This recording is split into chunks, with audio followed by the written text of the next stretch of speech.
Why was she always invisible in the places that mattered, until the moment she was?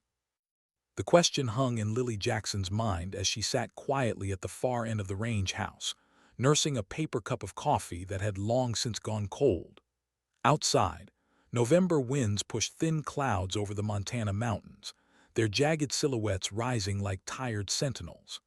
Inside, warmth from a sputtering heater hummed against the laughter of three college boys whose brand-new rifles shone brighter than their skills. They didn't see her, or maybe they did and simply decided she didn't count. The range officer's sarcasm cracked the air like a shot. Any snipers here? Because after 12 misses, I'm starting to think we've all lost our aim. Laughter rippled across the shooting benches. Even the college kids smirked, as though the remark was meant to justify their failures. Nobody moved. Nobody answered, until Lily set her cup down, stood, and walked toward the firing line. The room quieted at once. Her steps were unhurried, almost reluctant, but her posture was something else entirely, steady, deliberate, unshaken by the whispers trailing behind her. She wore no tactical gear, no military patch, nothing but faded jeans, boots scuffed from ranch work, and a flannel shirt her grandmother had mended twice. Yet every motion suggested she had already been here before, 1,000 times, in places far harsher than this one. Derek Manning, loudest of the three college shooters, snorted at the sight of her. "You've got to be kidding me. Lady, this isn't a game. Wind shear's a nightmare today, visibility's trash, and that scope isn't exactly beginner-friendly. Maybe try the closer targets first, yeah." His words were coded in politeness, but underneath, it was mockery. The kind men used when they wanted someone to know their place. Lily said nothing. She only reached for one of the spare rifles leaning in the rack, her fingers brushing over the metal not like a hobbyist admiring a tool but like a mechanic recognizing the weight of responsibility. A Remington 700, standard, unremarkable, familiar. She checked the scope, ran the bolt, and chambered a round with an economy of movement that betrayed years of repetition. Dr. Vincent Gray, the old Army doctor who'd been spotting quietly near Lane 12, noticed. His brow furrowed as he leaned on his cane. This wasn't just muscle memory. This was training. Training most of these young men couldn't even spell. The range officer, Pete Garrison, hesitated. He'd seen blowhards before, weekend warriors who bragged until reality humbled them. But Lily wasn't that. There was a weight to her silence, something in the way she ignored Derek's muttering and Sam's nervous glance. Pete cleared his throat. "What distance you want, Jackson?" 4,000. The number landed like a thunderclap. 4,000 meters, more than 2 miles. A distance where even professional marksmen shook their heads and recalculated. The air seemed to thicken. Even the college boys froze, eyes wide, mouths half open. Derek barked a laugh, but it broke halfway through. "That's ridiculous. Nobody hits at 4,000 with a rental rifle and stock ammo. Nobody." Lily didn't answer him. She didn't even look at him. Instead, she adjusted the bipod, settled the rifle against her shoulder, and let her breathing slow. The edges of the world narrowed. The crowd behind her, the faint hum of the heater, even the quickening of her own pulse, all of it faded until only the scope's thin crosshairs and the distant ridge remained. Through the glass, the orange cone Pete had placed out at the ridge line was barely visible, a tiny flicker against the gray.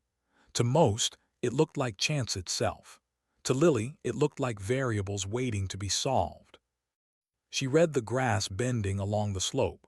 She noted the thermal shimmer above a bare patch of rock. She counted beats between gusts. Every detail whispered something about distance, speed, resistance. Her grandfather's voice echoed in memory. "A rifle is not just a tool, little bird. It's responsibility made manifest." The words steadied her as she let half her breath escape, holding the rest. The trigger broke. The recoil came like a handshake from an old friend. The world held still. And then dust lifted on the ridge. The cone tilted. A collective gasp tore from the crowd. Impact, Dr. Gray breathed, eyes glued to the spotting scope. God almighty, she hit it, dead center. The silence stretched into disbelief, then collapsed under the roar of astonishment. Phones appeared. Voices rose. Brad Collins muttered something incoherent as his camera shook in his trembling hands. But Lily didn't stand, didn't smile, didn't bask in the chaos. She cycled the bolt, caught the brass casing before it clattered to the floor, and laid it gently beside her. Her breathing returned to its calm rhythm, as if the impossible were only another Tuesday. Derek's face had drained of color. That's not possible, his voice faltered. For once he had no words to armor his pride. Sam Porter, the quietest of the trio, leaned forward instead. His curiosity cut sharper than Derek's scorn. But how? You can't know wind speed at every point between here and there. How do you account for what you can't see? Lily finally looked up, her gaze landing on him, not Derek. For the first time all day, a trace of softness entered her expression. You learn to read signs, she said. Her voice was quiet, but it carried across the room. The grass, the dust, the way heat lifts in waves. Even birds know where the air moves. You watch, you listen, and you learn. Everything tells you something if you pay attention. Her words fell into the silence like pebbles into deep water, rippling out into thought rather than applause. And then came another voice, measured, calculated. Quite a show. Heads turned as Clint Rhodes stepped into the room.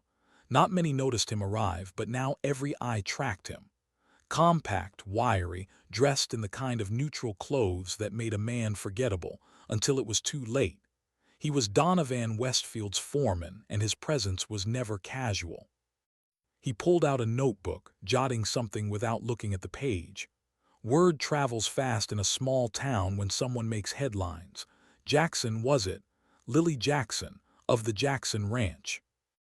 Lily's jaw tightened, her posture hardening without a word. Rhodes smiled thinly. Tell your grandmother I send my regards. Shame if her retirement years were disrupted. The crowd shifted uneasily. The threat was wrapped in velvet, but the steel underneath was plain. Juan Ramirez, a ranch hand who had fought in Iraq, stepped closer to Lily, placing himself slightly between her and Rhodes. Nothing but target practice today, Juan said, voice even. Don't read more into it than there is. Rhodes' eyes flicked to him briefly, then back to Lily. Oh, I wouldn't dream of it. Just keeping track of neighborhood developments. Mr. Westfield likes to stay informed, especially when those developments involve unexpected skills. He left as quietly as he came, but the unease lingered like smoke after a fire. Pete Garrison's voice cut through it at last, sharp as the crack of a rifle. All right, everyone, show over. Range is closing. But the show wasn't over. Not really. For Lily Jackson, it was only beginning. That night, as headlights followed her down the gravel road toward home, her chest tightened with a familiar weight she had tried so long to bury.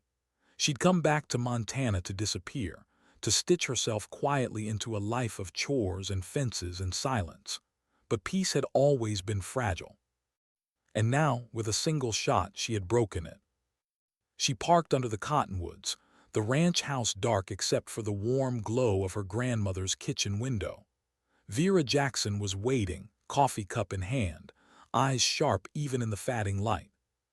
You're later than usual, her grandmother said. It wasn't reproach. It was simply truth, delivered in the same voice that once corrected students' grammar without raising in anger. Lily sank into the porch chair beside her, the wood familiar, the silence heavier than usual. You made quite an impression today, Vera said carefully. Betty Murphy called, said you outshot the boys at Mountain View. Lily exhaled, eyes on the horizon where darkness swallowed the mountains.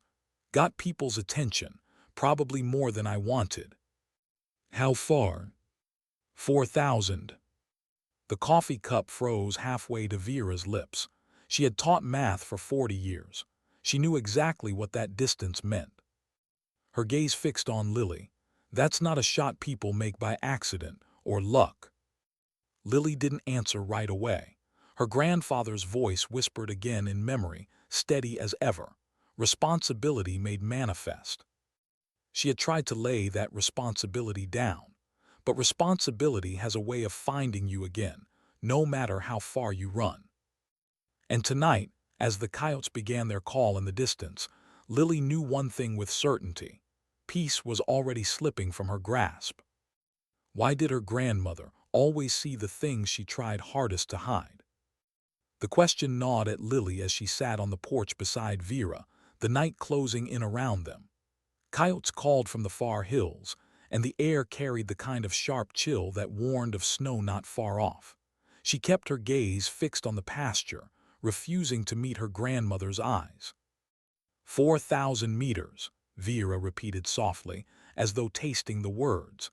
That's not something a ranch girl learns from rabbits and fence posts. Lily tightened her grip on the arm of her chair. The wood creaked under her fingers. She thought of answering with silence, thought of deflecting with half-truths the way she had for months. But Vera had been a teacher for decades. She could smell avoidance the way most people smelled rain. So Lily gave the smallest piece of truth she could manage. "Army," she said finally. The words seemed to hang between them, fragile as glass. Vera set her coffee cup down carefully, her movements precise, as though any sudden gesture might shatter the moment. "How long?" "3 tour. And the rest?" The porch light flickered as though the old wiring felt the weight of her hesitation.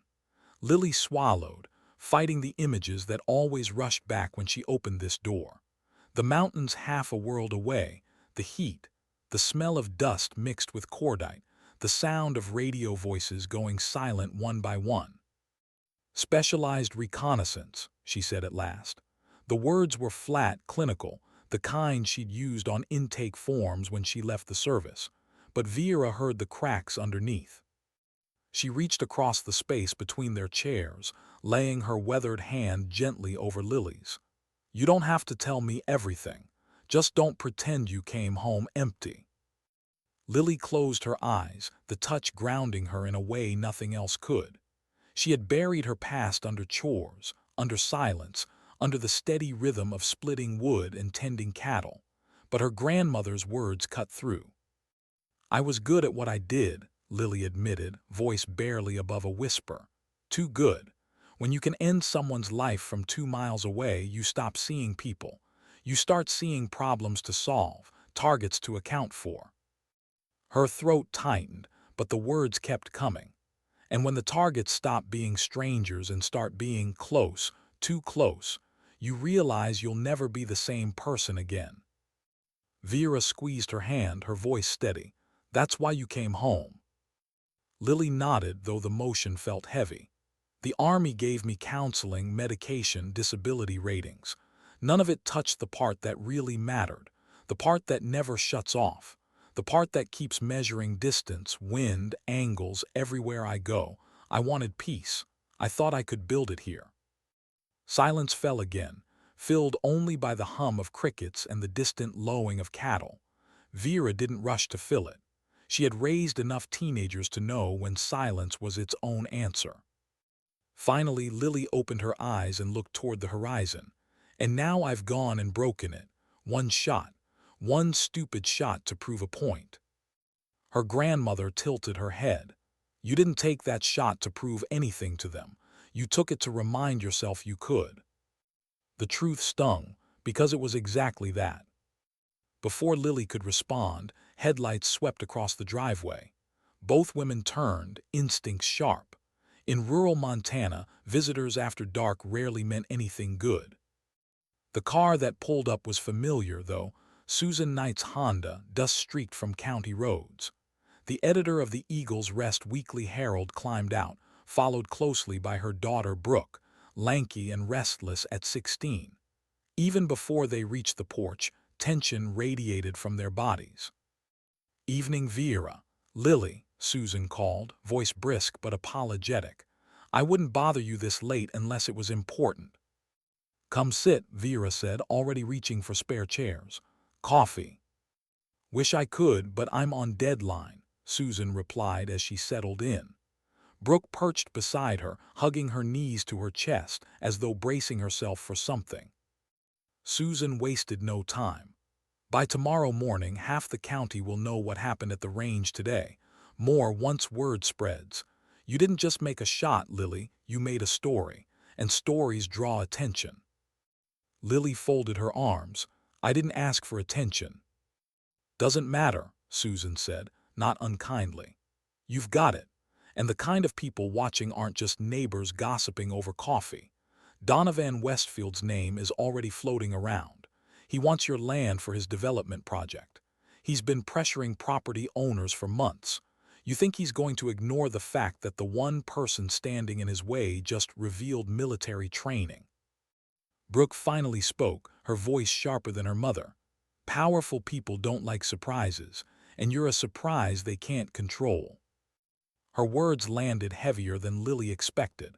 There was no condescension, no dramatics, just truth. What are you asking?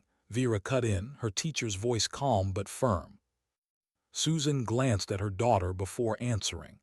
I'm asking if Lily understands what kind of spotlight she just stepped into, and if she's prepared for the questions that come with it. What kind of questions? Lily asked warily. The kind that don't stop at the range, Susan said. The kind that dig into your past, into your service record, into your family.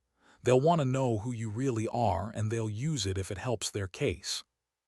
Vera's jaw tightened, but she kept quiet. Lily stared at the grain of the porch wood, tracing the lines with her eyes. So what's your advice? Run. Pretend today never happened. Running won't work anymore, Brooke said quietly. She leaned forward, eyes bright with a conviction that belied her age. Use it instead. Lily blinked. Use what? Your voice, Brooke said. Your service. People listen to veterans. If you speak out against the development, if you stand with the families who are being pressured, they'll have a chance. Right now, Westfield sells jobs and tourism. Nobody's telling the other side of the story. You could. The suggestion hung in the cold night air like a flare. Bold, dangerous. Susan sighed, running a hand through her hair. She's right, though it's asking a lot. The commissioners meet Tuesday. After that, most of the decisions will be locked in. If you go public, you might sway enough people to matter. If you do, she let the sentence die, but the implication was clear. Vera spoke first, her voice protective. That's not a small thing to ask of her. I know, Susan admitted, but sometimes not choosing is still a choice, and it's the one Westfield's counting on. Lily stood, walking to the porch railing. She stared out at the pastures stretching into shadow, the land that had raised 3 generations of Jacksons. Her grandfather's lessons lingered here in every fence post, every scarred tree he'd used for target practice. Her grandmother's sweat lived in the soil of the vegetable garden, and her own blood, well, that had been shed elsewhere, but it had followed her home all the same. If she stayed silent, Westfield would win. If she spoke, she risked dragging her scars into the open. She finally turned back. I'll think about it. Just don't take too long, Susan said, standing. Friday comes fast. They left soon after, Brooke offering Lily a final look, a mixture of respect and something else. Hope, maybe, or expectation. When the taillights vanished down the gravel road, the silence on the porch felt heavier than before. What are you thinking, sweetheart? Vera asked. That maybe peace isn't something I get to have, Lily said quietly. Every time I try to disappear, something drags me back out. Maybe that's not coincidence, Vera replied softly.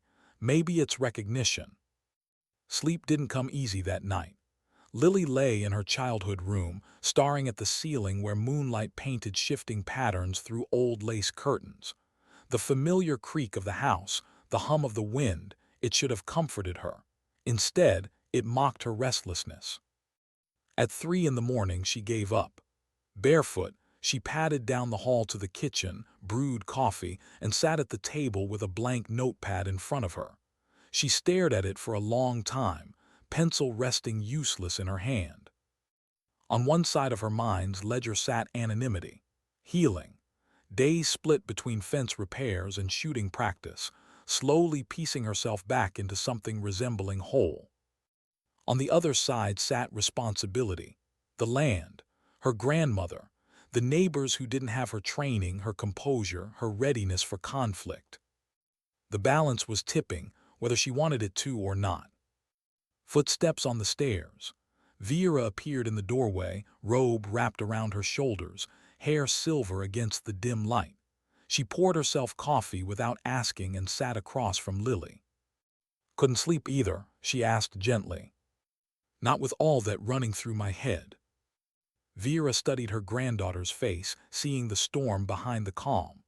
Running is always an option, but it's rarely a solution. Lily gave a faint, humorless smile. Sometimes the kindest thing you can do is disappear, keep people from getting hurt by staying out of their lives. Her grandmother reached across the table, covering her hand again. "You think you've hurt me, Lily." Lily looked down. "I think I've carried back things you shouldn't have to live with." "And yet here you are," Vera said firmly. "And maybe here is exactly where you're supposed to be." Before Lily could respond, headlights swept across the kitchen window. Both women stiffened. At this hour, it could only mean trouble. A truck rumbled into the driveway, its diesel engine rattling against the stillness. Lily moved first, already calculating angles, exits, cover. Old instincts refused to die. But when the door opened, Juan Ramirez stepped out, shoulders hunched against the cold, urgency etched across his face. "Morning, Miss Vera, Miss Lily," he called softly. "Sorry to come so early, but we've got a problem." And the way he said it told Lily one thing. The war she'd left overseas had just come home. What kind of news makes a man drive through the dark to knock on your door before sunrise? The question struck Lily as soon as she saw Juan Ramirez's face in the porch light. He looked like he had aged a year in a single night. His jacket carried the cold, his boots the dust of long roads, but it was his eyes that told the truth. Trouble had arrived faster than any of them expected. "Sorry to wake you," he said, voice low, "but things are moving quicker than we thought, and not in our favor." Inside, the kitchen smelled of coffee and wood smoke. Vera poured him a steaming mug while Lily leaned against the counter, arms folded, waiting. Juan didn't waste time. "Tommy Mitchell came by my place around midnight. Said he overheard Clint Rhodes drinking with two strangers at the Copper Dollar. City types, suits too clean, shoes too soft, asking questions about property values, politics, and," he hesitated, glancing at Lily, "about your service." Lily's stomach tightened, but she kept her face still. "What kind of questions?" she asked evenly. "Detailed ones," Juan said. "Deployments, unit assignments, even rumors about confirmed kills, stuff no civilian should have. Tommy said they were digging like it was an intel briefing, not a bar chat." Vera's knuckles whitened around her coffee cup. How would they even know where to look? "Money," Juan replied. "The kind Westfield's got plenty of. With the right hands greased, the right calls made, you can get pieces of a record that aren't supposed to leave locked cabinets." Lily's mind ran the pattern automatically. This wasn't business anymore. This was a campaign. Reconnaissance first, pressure next, escalation after. The same formula she'd watched play out in villages halfway across the world. "They're treating us like a target," she said flatly. Juan nodded. "That's what Tommy thought too. Said Rhodes mentioned moving up their timeline. Something about shutting things down before the commissioners meet." The words fell heavy across the kitchen. Vera sat straighter, her teacher's instincts latching on to detail. "Moving up the meeting." "Wouldn't surprise me," Juan said. "Less time for opposition to organize, more chance of slipping it through before people catch on." Silence, only the tick of the old clock on the wall. Finally, Vera asked what Lily already knew she didn't want the answer to. "What happens next?" Lily stared into her coffee. The reflection of her own eyes stared back, tired, hard, unwilling to lie. Next, they escalate. And she wasn't wrong. By mid-morning, the phone rang. Vera answered, her voice polite until it was. When she hung up, her expression carried the weight of confirmation. "That was Marcus Reed from the town council," she said. "The commissioners have rescheduled. Meetings this Friday."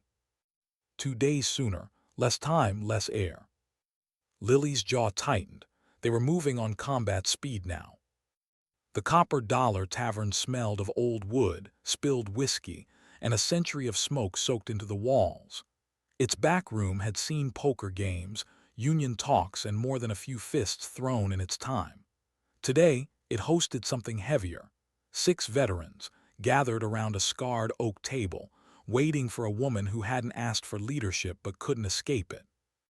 Lily arrived on time, boots echoing across the worn floorboards. Juan met her at the door, giving her a look that was both steadying and apologetic.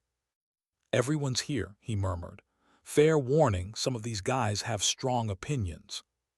She followed him in. The room was dim, a single bulb swinging slightly from the ceiling. Around the table sat men of different ages, different wars. Carl Foster, hardware store owner, broad-shouldered and watchful. Dr. Vincent Gray, calm as always, eyes sharp behind his glasses. Frank Torres, the high school athletics director whose bearing screamed Ranger even before he spoke. Pete Wilson, old, thin, but eyes bright with the fire of Korea still in them. Dave Sullivan, the town mechanic, hands scarred from Navy work in the Gulf. And Marcus Reed, the councilman, looking like he'd rather be anywhere else but knowing he couldn't afford to leave. They all turned when Lily entered. Juan cleared his throat. "Gentlemen, this is Lily Jackson. I believe you've heard about her demonstration at the range." Tommy Mitchell, the young cowboy who'd overheard Rhodes the night before, rose to shake her hand. His grip was firm, respectful. "Ma'am," he said simply, "appreciate you coming." "Call me Lily," she said. "And I'm here because this doesn't just touch me, it touches all of us." Nods circled the table. The unspoken agreement hung in the air. They were all here because something bigger than land was at stake. Introductions followed. Short, direct, the way soldiers spoke when they didn't need to prove anything. Somalia, Haiti, Bosnia, Korea. Different wars, same scars. Finally, Carl Foster leaned forward, folding his hands. "We've all heard pieces." Tommy filled us in on what he overheard. Strangers asking questions that don't get asked unless pressure's coming. Problem is, we don't know what form it's going to take or how far they're willing to go, so we need to talk options. "Legal first," Marcus Reed said quickly, his politician's instincts showing. "Property rights are protected. We can file injunctions, demand investigations." "Won't matter," Dr. Gray interrupted gently. "Not on this timeline. They moved the meeting because they know legal moves take weeks. They're cutting us off at the knees." "What about media?" Tommy asked. "Susan Knight's digging if she gets the word out." "Local paper won't stop people with money," Juan said grimly. "They'll need more heat than one weekly can muster." The conversation turned in circles. Legal remedies too slow, media too weak, political pressure too thin. Each suggestion ended in the same place. Westfield had more money, more reach, more time to burn than any of them. At last Frank Torres spoke, his voice calm but pointed. "We're dancing around it. Lily, what do you think?" All eyes shifted to her. She felt their weight settle, heavy as the rucks she used to carry through mountain passes.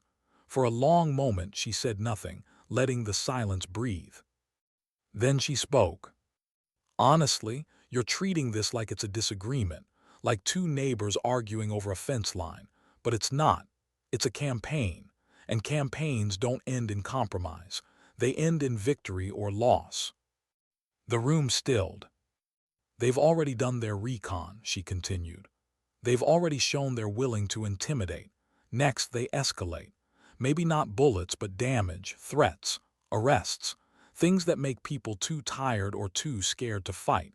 And if we keep acting like it's just business, they'll win before we know what hit us. Old Pete Wilson leaned back, his joints stiff but his voice steady. Sounds like you're saying we prepare for war. Lily met his eyes without flinching. That's exactly what I'm saying. Not uniforms, not rifles, but strategy, intel, protecting our vulnerable, making sure nobody fights alone. Carl Foster nodded slowly, as though the shape of her words confirmed what he'd already feared.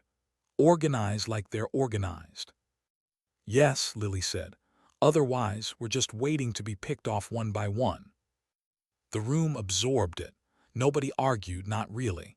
They all knew the truth when they heard it. Still, Marcus shifted uncomfortably. I just want it clear, we're not talking about violence. No, Lily said firmly. Not unless it comes to us, but we prepare like it will. Because once someone starts gathering intelligence on families, it's not just business anymore. It's pressure. And pressure breaks people unless they're braced. Frank Torres tapped the table, so we brace. For the next 2 hours the men laid groundwork. Who to watch, what to protect, who to contact quietly. They spoke in low tones the way men do when they know walls have ears. By the time the meeting ended there was no illusion left. This was no longer about one family's land. It was about the whole town. As they filed out, Dr. Gray lingered. He touched Lily's arm gently, voice quiet enough only she could hear. You came here for peace, not leadership, he said. Are you ready for what this demands? Lily met his eyes. Inside, the war she had buried pressed hard against her ribs, but her voice was steady. I don't think I have a choice anymore. They made it personal. He nodded slowly. Just remember, protecting people is not the same as becoming who you were over there. Don't let the lines blur. His words stayed with her as she drove home through the dusk. The ranch house glowed ahead, warm against the dark. But even here, under the cottonwoods, peace felt different now. Less sanctuary, more outpost. The war she thought she'd left behind had simply changed uniforms. Vera waited on the porch, her face shadowed with concern. How did it go? Lily climbed the steps, boots heavy with the weight of the day. Like stepping back into uniform, she said. Different battlefield, same fight. Her grandmother searched her face, then asked softly, Are you ready for that? Lily looked past her, out across the land that had raised her. The pastures, the fence lines, the soil heavy with memory. I'm about to find out. What does fear look like when it's aimed at the innocent first? That was the question that burned in Lily's mind when Vera stepped outside the barn the next morning, carrying 2 steaming mugs and a grim expression. The air was sharp enough to sting her lungs, her breath fogging as she drove the splitting maul into another log. Vera handed her the mug. Susan Knight called. Brooke spent last night in county jail. The words struck like the backblast of a rifle. At 16, Lily asked. Vandalism charges, Vera said. They're saying she spray-painted anti-development slogans on equipment at the Riverside site. Witnesses placed her there. Lily's grip tightened on the mug until her knuckles whitened. Brooke Knight, bright, restless, outspoken, maybe reckless, but not stupid. She wasn't the kind of kid to sabotage machinery when her mother was fighting the development with words. It's a frame, Lily said flatly. That's my thought too, Vera agreed. But proving it will be harder than surviving it. The woodpile loomed like a wall behind them. Lily's muscles itched with the need to do something, but all she could do was breathe through the anger pressing tight against her ribs. What's Susan doing? Bail hearing this afternoon, Vera said. Judge Coleman isn't rushing. Another convenient delay. Classic pressure by humiliation.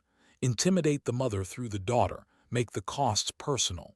Lily had seen the method before, half a world away, and now it had found them here.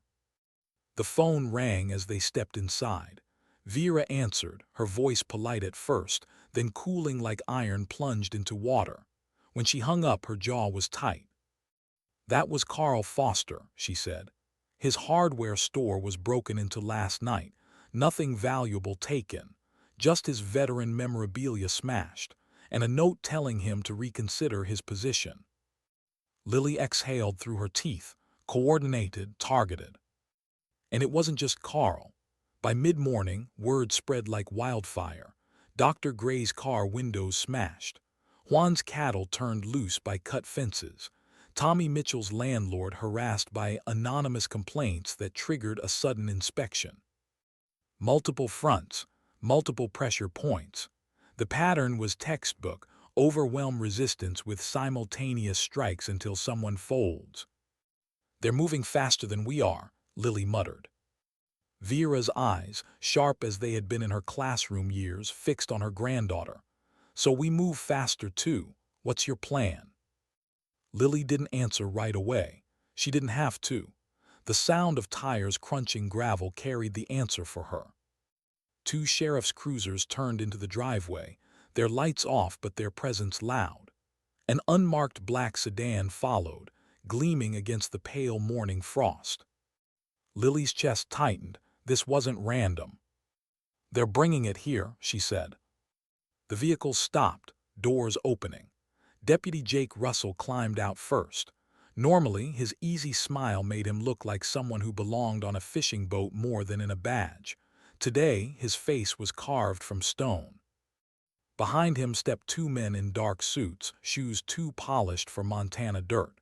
They carried the stillness of men used to authority. One flashed a badge.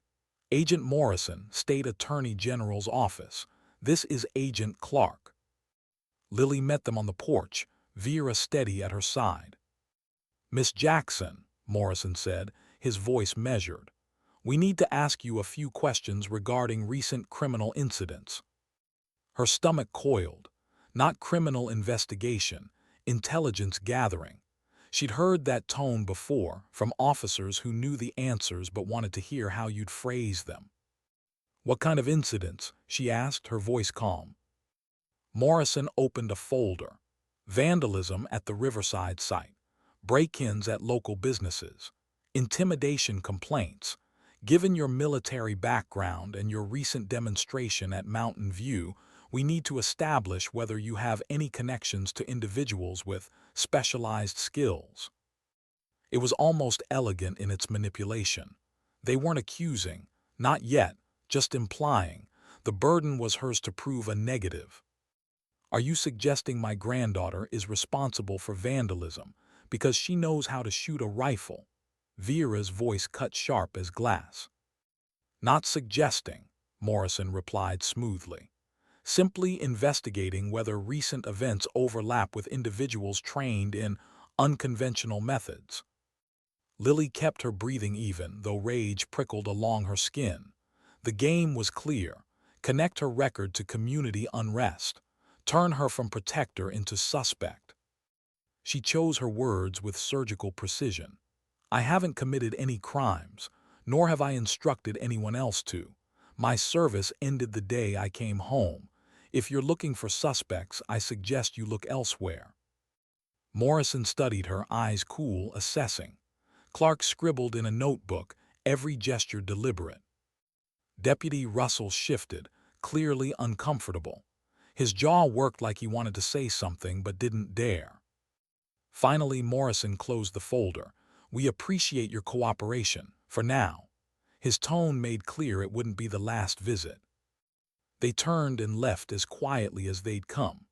The cruisers rolled back down the drive, the sedan following like a shadow.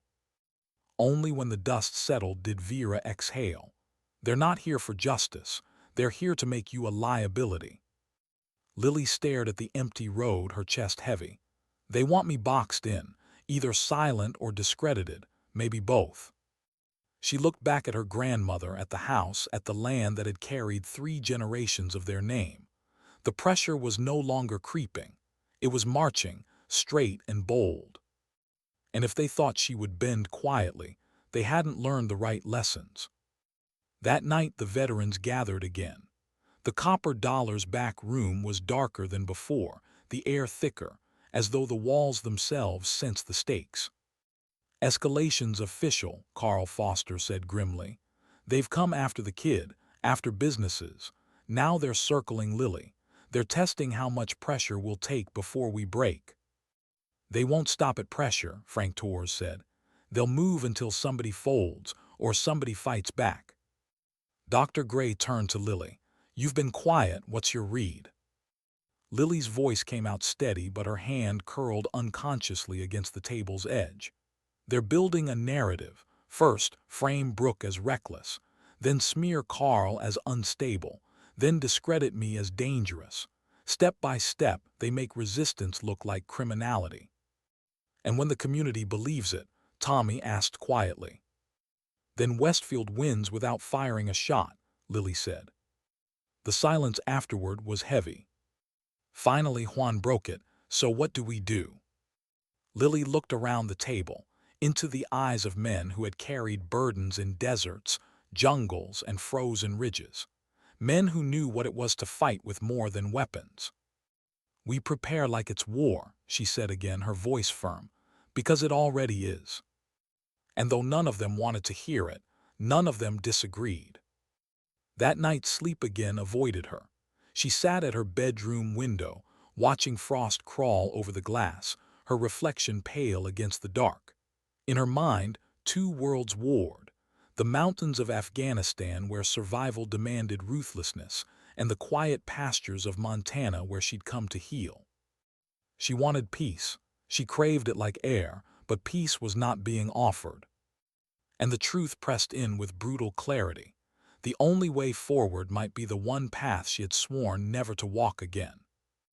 Why did they look to her, when all she wanted was to disappear? The question throbbed in Lily's chest as she walked into the Eagles Rest Community Hall on Thursday evening. Folding chairs scraped against the wood floor, the faint smell of chili from a fundraiser clinging to the air. Normally, these meetings drew a couple dozen ranchers, a smattering of retirees, maybe a Boy Scout troop doing flag detail. Tonight, the hall was packed. Neighbors lined the walls, farmers with sun-creased faces, teachers, clerks, mechanics. Susan Knight stood near the front, notes clutched in one hand, jaw tight but eyes bright with purpose. Beside her, Brooke, finally free on bail, sat with her arms crossed, chin lifted in quiet defiance. The moment Lily stepped inside, heads turned. Conversations faltered. The room seemed to pivot toward her, as though she were the fulcrum on which everything balanced. She froze. That familiar itch crawled up the back of her neck, the same one she used to feel in briefing tents overseas when everyone waited for her to outline the shot that could change the mission. Only this time, it wasn't soldiers starring back. It was neighbors, people she'd bought hay from, people who'd waved from trucks at county fairs, people who knew her as Lily from the ranch. She didn't want their eyes, she didn't want their trust. But she had it anyway. Susan caught her gaze and offered the smallest nod, urging her forward. Vera's voice, steady as ever, whispered in Lily's memory, "Maybe here is exactly where you're supposed to be." So Lily stepped toward the front. Susan started the meeting, her voice steady. "We've all heard what's happening. We've seen it. Arrests, intimidation, vandalism. This is no longer just about land. It's about whether a corporation gets to buy silence with fear." A murmur of agreement rippled through the crowd. Susan gestured toward Lily. And whether she wanted it or not, Lily Jackson showed us what courage looks like. Applause broke out, startling, unbidden. Lily stiffened, her hands curling into fists at her sides. She wasn't built for applause. Praise always felt heavier than criticism. She lifted her hands slightly, asking for quiet. When the room stilled, she spoke. "I didn't come here tonight to give speeches," she said, her voice low but clear. "I came because people I care about are being pushed, because some of you are already paying the price, and because I recognize the pattern." She let her gaze sweep the crowd. "This isn't random, it's deliberate. They'll keep tightening until someone breaks, and if we stay scattered, we'll break one by one. But if we stand together," she paused, the silence filling in the words she hadn't yet spoken, "then maybe we stand a chance." The words weren't polished, they weren't political, but they landed. An older rancher near the back spoke up. "So what do we do?" It was the same question soldiers used to ask her in the dust, weapons slung, waiting for her to call wind and distance. The same wait, the same need. Lily drew a slow breath. "First, we watch each other's backs. Nobody walks alone right now. If you see something off, lights where they shouldn't be, strangers asking questions, you tell someone." And second, she hesitated, feeling the edge of her fear pressing hard against her ribs.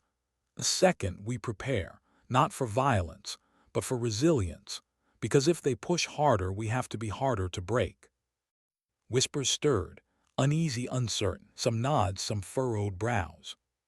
Frank Torres, leaning against the wall near the front, spoke up. "She's right. We know what coordinated pressure feels like. You can survive it if you plan for it, but you can't if you pretend it's not coming." The murmurs softened, people listened. Susan lifted her notes again. "Friday's meeting is the deciding factor. Westfield wants to roll us and he's betting on fear doing half his work. If we show up fractured, he wins. If we show up united." She let the words trail, leaving the possibility open. Brooke's voice rang out suddenly from her chair. "And if we stay quiet, then people like me keep getting dragged through mud. They made me into a criminal for nothing more than speaking out. How many more of us are they going to do that to?" Her anger was raw, but beneath it was something that lit the room: defiance.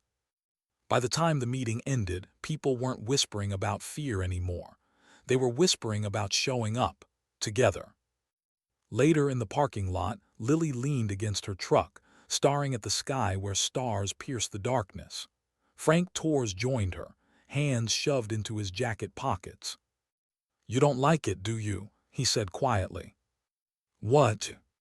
"The way they look at you now, like you're supposed to have all the answers." Lily gave a humorless laugh. "I didn't come home to lead anybody. I came home because I couldn't carry it anymore." Frank studied her for a long moment. "You ever think maybe leadership isn't about carrying more? Maybe it's about teaching others to carry with you?" His words stung with their simplicity.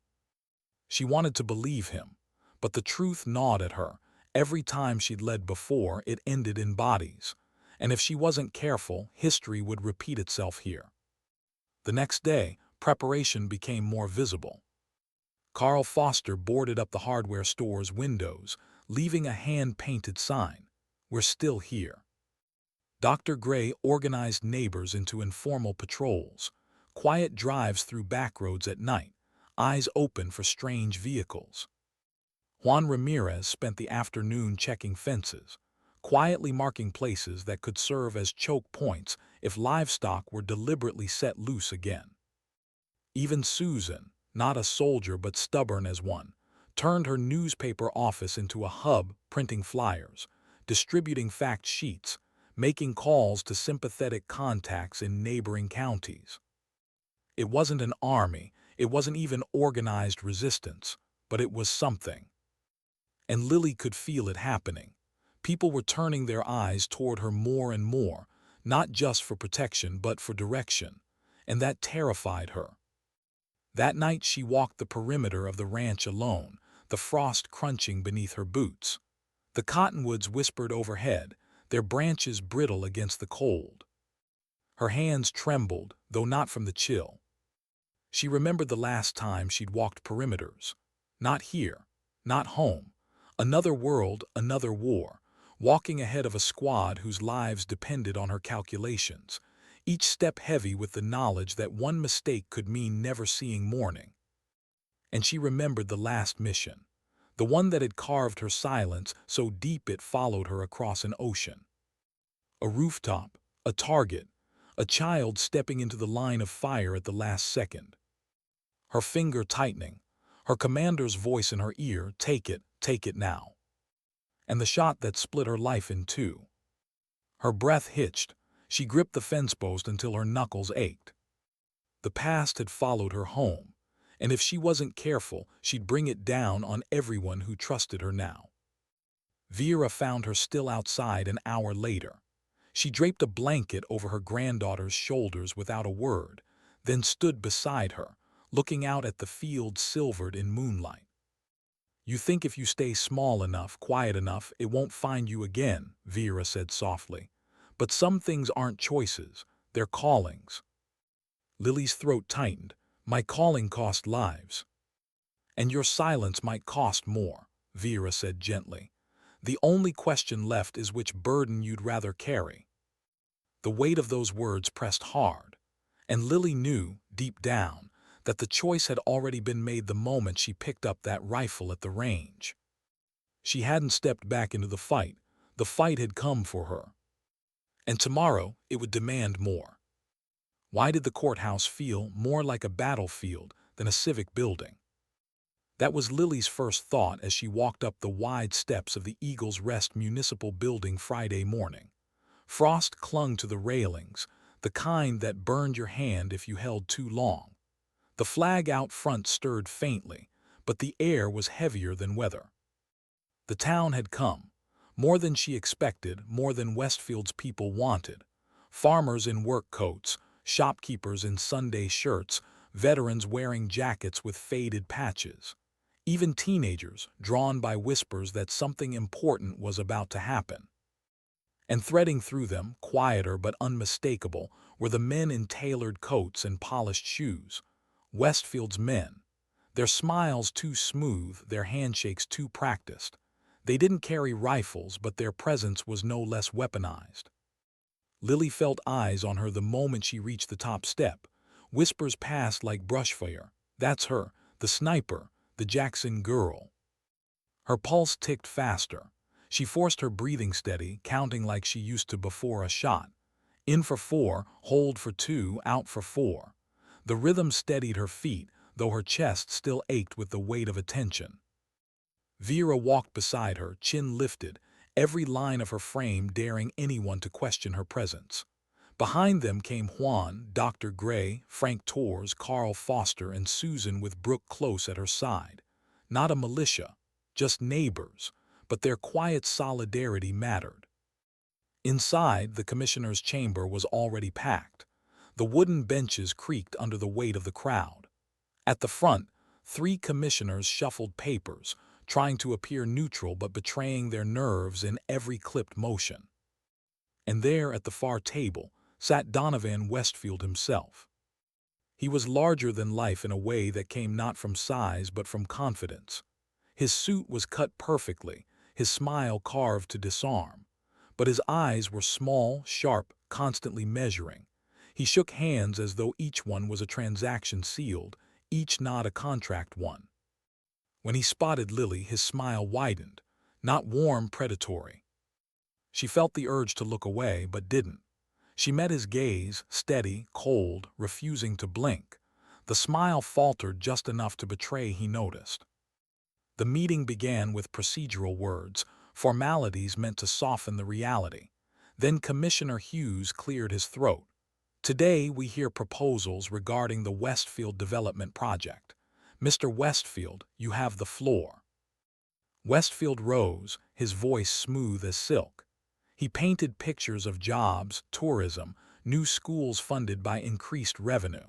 He spoke of progress, of opportunity, of the future that could belong to Eagle's Rest if only they chose to welcome it. He made it sound inevitable. And maybe it would have been if not for the cracks already showing. People shifted uneasily at his promises. They remembered the vandalism, the arrests, the intimidation whispered in backrooms. But Westfield was good, too good. He knew how to make fear sound like favor. When he finished, applause broke from his corner of the room, polished hands clapping, a few uncertain locals joining in. Then the commissioners turned. "Public comment is open." The room hushed. No one moved at first. Then Susan Knight rose. Her voice, steady but edged with fire, carried through the chamber. She spoke of community, of heritage, of promises broken in other towns swallowed by developments just like this. She spoke of her daughter's arrest, of intimidation disguised as law. Her words cracked once, but she didn't falter. The commissioners shifted uncomfortably. Others followed. Carl Foster, sleeves rolled, voice low but unyielding. Dr. Gray, calm but cutting, speaking of patterns he recognized from larger systems of power. One by one, voices rose against Westfield's gloss. And then silence fell again. People glanced toward the back, toward the figure still seated, hands folded tightly in her lap. Lily felt it, the pull, the weight of expectation pressing like a physical force. She wanted to stay silent, to keep her head low. She had promised herself she wouldn't be the soldier anymore. But Vera's words whispered in memory, "Your silence might cost more." So Lily stood. The shift in the room was immediate. Every head turned. Even Westfield leaned slightly forward as though savoring the moment. She walked to the podium slowly, each step heavy with the ghosts of briefing rooms and mission reports. When she faced the commissioners, her mouth felt dry as sand. She gripped the edge of the podium, grounding herself, and began. "My name is Lily Jackson. Some of you know me as the granddaughter who came home to help on the ranch. Some of you know me as the woman who made a long shot last week. What most of you don't know is what came before that." Her voice wavered once, then steadied. "I served 3 tours overseas, reconnaissance, long range, the kind of work that requires you to see danger before it arrives. And what I see here," she paused, letting her gaze sweep the room, letting her words hang, "is danger, not progress, not opportunity, danger." The air thickened. She went on, voice quiet but carrying. "You don't have to wear a uniform to recognize a campaign. First they buy goodwill. Then they silence critics. Then they divide the rest until no one stands together. I've seen it before. It doesn't end in prosperity. It ends in loss." A commissioner shifted, opening his mouth, but Lily didn't let him. "You want jobs, so do we. You want schools, so do we. But not at the cost of our dignity, not at the cost of our land, not at the cost of turning neighbor against neighbor because someone with money decided fear was easier than fairness." The room held its breath. Lily's throat ached, but she forced the last words out. "I came home to disappear, but you don't always get to choose when you're called, so I'm standing here, not as a soldier, not as a sniper, just as one of you, and I'm asking, stand with me." For a moment silence, utter silence. Then it broke, not in scattered applause but in a wave. People rose, clapping, voices lifting. Not everyone, but enough. Enough that the walls trembled with it. Westfield's smile had vanished. His eyes narrowed, sharp and cold. The commissioners banged their gavel for order, but the sound drowned in the swell of voices. Lily stepped back from the podium, her heart pounding, her hands shaking. She wasn't used to shaking. The applause wasn't victory, it was pressure in another form, but it was theirs, not his, and that mattered. Outside, after the meeting recessed, Westfield's men clustered like crows, murmuring into phones. He himself emerged, flanked by Rhodes, his foreman. He approached Lily directly. His smile returned, but thinner, brittle at the edges. "You speak well," he said softly, "but let me give you a warning. Speeches don't stop bulldozers, and in my world bulldozers always win." Lily met his gaze, her voice even. "Not when people are willing to chain themselves to the land they love." His smile cracked. For the first time she saw something raw in his eyes, not fear but frustration. He turned, climbing into his car. As the convoy pulled away, Juan muttered, "You just painted a target on yourself." Lily exhaled slowly, her gaze fixed on the fatting taillights. It was already there. That night the veterans gathered again. The copper dollar was quieter than usual, the weight of the day heavy on every face. "They won't take today lying down," Frank Torres said grimly. "If anything, they'll push harder, faster." "They already have," Susan added. "Anonymous calls threatening the paper came in while I was at the meeting. My receptionist said a car been parked across the street since we left." "Classic intimidation," Carl muttered. All eyes turned to Lily, not because she asked for it, because they couldn't help it. She felt the weight but didn't look away this time. "Then we do what we said, we brace, And when they push harder, we push back by standing tighter." Her voice was steady, but inside a truth cut sharp as glass. She had broken her silence, and there was no turning back. What does escalation sound like when it finally arrives at your door? For Lily, it was the thunder of hooves where there should have been silence. She woke to the sound at 2 in the morning, heart pounding before her mind caught up. She was already halfway to the door when Juan's truck headlights cut across the pasture. "Cattle," he shouted as he ran toward the fence line. "They cut the wire. Herd spooked." Lily grabbed her boots, yanking them on without laces, rifle slung across her shoulder, though she hated how natural it felt. Vera appeared at the porch, robe clutched tight, face pale under the moonlight. Together they moved fast, Lily and Juan working the fence line, Vera waving lantern light to guide strays back. But it was chaos. Posts sawed halfway through had collapsed in a neat line, deliberate sabotage. The herd scattered toward the road. By dawn, they had gathered most of the animals. Several were still missing. One calf found dead in a ditch where it had broken a leg. Lily stood over the animal's body, chest heaving. Her hands shook, not from exhaustion but from fury. "This wasn't a warning," she said quietly. "This was punishment." Juan nodded grimly. "And it won't be the last." The next day, Susan Knight ran the headline. "Jackson Ranch targeted in overnight attack." Photos of the broken posts and the dead calf spread across town. By noon, Westfield's lawyers had filed a defamation notice, demanding Susan retract the implication that his company had anything to do with criminal mischief. By evening, Brooke called Lily in tears. "Mom's car got rammed. We were driving home from the paper. A truck came out of nowhere, clipped us, sped off. Police called it a hit and run, but—" Lily's grip on the phone tightened. "But you know better." "Yeah," Brooke whispered. "And I'm scared, Lily. They don't even care if people see them anymore." Lily promised what she wasn't sure she could keep. "You're not alone. They'll have to go through all of us." When she hung up, she sat in silence, staring at the rifle leaning against the wall. The part of her that still lived in mountains half a world away stirred like a sleeping beast. She had sworn she would never let it out again. But here it was, clawing ready. That night the veterans gathered at the ranch. The copper dollar wasn't safe anymore. Carl Foster spread a crude map across the kitchen table. "If they're willing to hit livestock, vehicles, and family, next step is property. They'll come here." "They already did," Vera said sharply, voice low but firm. "You think the fences cut themselves?" "We need to be ready," Frank Torres said. "I'm not saying we go full bunker mode, but we can at least set watches, motion lights, rotation shifts, keep eyes on the ranch every night." Lily listened, jaw tight. The talk was practical, tactical, words she understood too well, but as it deepened, her chest tightened. This wasn't supposed to be her fight. She wasn't supposed to be briefing civilians like soldiers. She pushed back from the table, the chair scraping. The room stilled. "I didn't ask for this," she said, voice raw.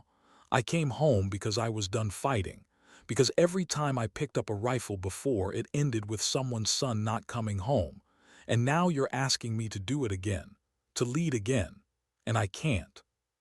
Her voice cracked, the silence pressed heavy. Then Vera's voice broke it, calm but carrying. "No one is asking you to be what you were. We're asking you to be who you are. The woman who sees danger before the rest of us do. The woman who stands when fear says sit. That's not a soldier, that's a protector." The words struck deep, more than Lily wanted them to. Frank leaned forward, steady. "You don't want to lead, fine, but if you walk away, the rest of us scatter, and they win. That's the truth." The room waited. Lily closed her eyes, inhaled, let it out slow. She felt the beast inside, restless. But maybe, just maybe, it didn't have to be unleashed the same way. Maybe there was a difference between fighting and protecting. When she opened her eyes again, her voice was steady. "All right. We set watches, we prepare, but we don't become them. We hold the line, nothing more." Relief flickered across faces. It wasn't a battle cry, but it was enough. The first night of watch fell to Lily and Juan. They sat in the barn loft, lantern dim, rifles across their laps. Outside, the field stretched silver under the moon. The herd, restless after the attack, shifted and lowed softly. "Feels familiar," Juan murmured. "Only this time no desert, just cows and frostbite." Lily gave a faint smile. "Better view here." But the quiet didn't last. At 2:17 a.m., headlights crested the far ridge. A truck, engine low, creeping where no one had business at that hour. Lily's breath slowed. Instinct took over. She counted the distance, gauged speed, angle, options. Beside her, Juan whispered, "You want me to call it in?" "Not yet," Lily said. The truck idled near the far fence line. Its lights went dark. Minutes crawled, then the sound of wire snapping. "They're cutting again," Juan muttered, fury rising. Lily's hand hovered on the rifle, every nerve screaming to act, but she held, not yet. Instead, she flicked on the floodlight wired to the barn. A beam of white carved the night, landing square on the truck. Two figures scrambled, one half over the fence, the other fumbling back into the cab. Tires spun, gravel spat, and the truck roared away into the dark. Juan swore under his breath, "Could have stopped them right there." Lily shook her head, chest tight. "Not yet, that's what they want. If we fire, they call us violent. If we hold, they show themselves." But when the night returned to silence, she sat trembling, the weight of restraint heavier than any shot she'd ever taken. By dawn, word of the attempted break-in spread through town. Susan's paper ran another story. The sheriff's office, pressured by calls, announced an investigation. And still, Westfield smiled at the Chamber of Commerce breakfast that morning, shaking hands, promising jobs, dismissing rumors of unrest. But behind the smile, Lily saw it, the flicker of irritation. The campaign wasn't going as smoothly as he'd planned. And that made him dangerous. 2 nights later, danger came home hard. The dogs barked first, frantic, then the sound of shattering glass from the kitchen. Lily was down the stairs before she realized she'd moved, rifle in hand, breath sharp in her lungs. In the kitchen, smoke billowed, a Molotov, flames licking across the linoleum. "Fire!" Vera shouted from the hallway. Lily grabbed the extinguisher, blasting foam until the flames hissed out. The smoke hung acrid, stinging her eyes. Through the haze she saw it, the bottle's neck, shattered cloth still smoldering. This wasn't intimidation anymore. This was escalation to destruction. Her hands shook as she held the extinguisher, chest heaving. Juan burst through the back door, shotgun in hand, eyes wide. "They've crossed the line," he said. Lily stared at the smoke curling toward the ceiling, her pulse like thunder. The line between soldier and protector blurred with every breath. And she knew one thing with certainty: the next move wouldn't be theirs. It would be hers. What choice remains when silence no longer protects anyone? That question pressed on Lily as she stood in the kitchen, the charred remains of the Molotov bottle still on the counter. Smoke stains licked the ceiling, acrid and ugly, a scar carved into the home her grandparents had built with patient hands. Vera sat at the table, a blanket over her shoulders, refusing to show the fear Lily knew was in her. Juan paced near the window, shotgun across his arms, eyes scanning the yard as though the attackers might return any minute. The air was thick with more than smoke. It was thick with decision. "They wanted us scared," Juan muttered. "Wanted us thinking we're next." "They wanted me scared," Lily corrected softly. "And maybe they should be, because now I'm done holding back." Vera's head lifted sharply. "Don't let them turn you into who you were overseas."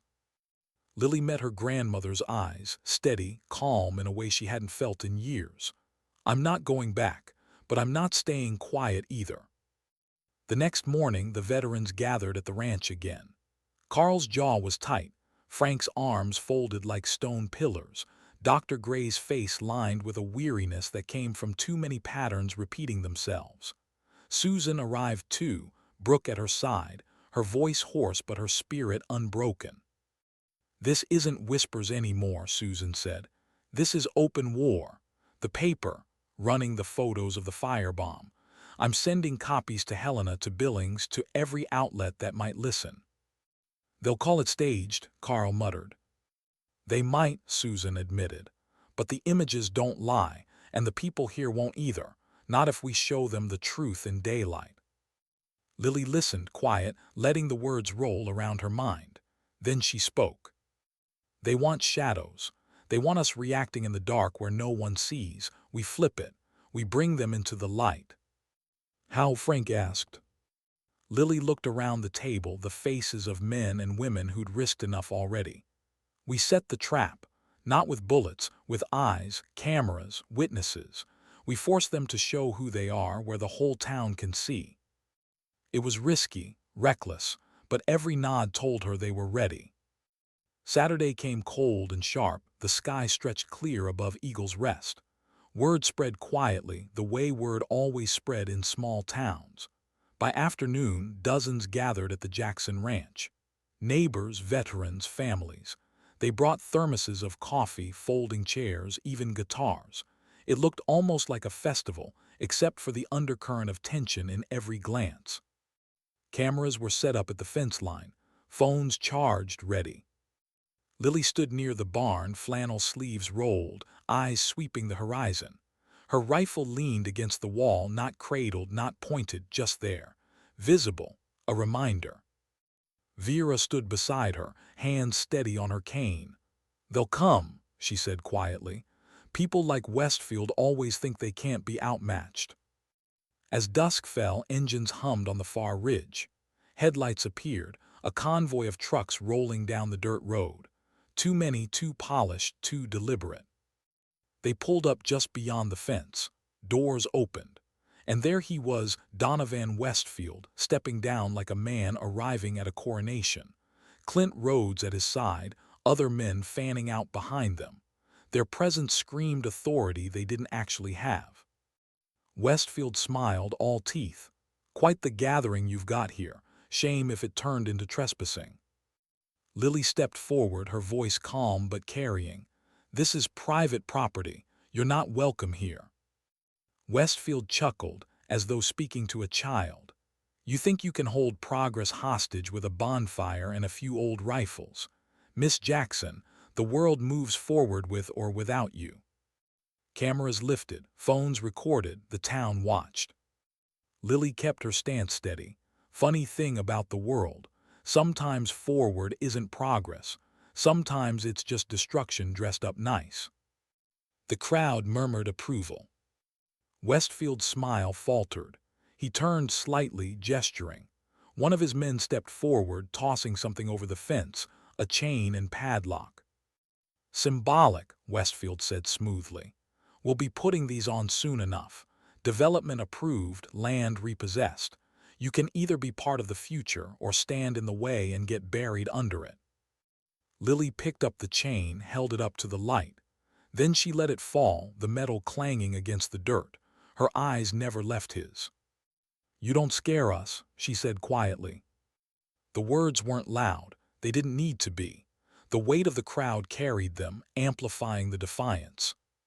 Phones recorded, faces hardened. The bluff was collapsing in real time. Westfield's jaw tightened. He turned sharply, striding back toward his truck.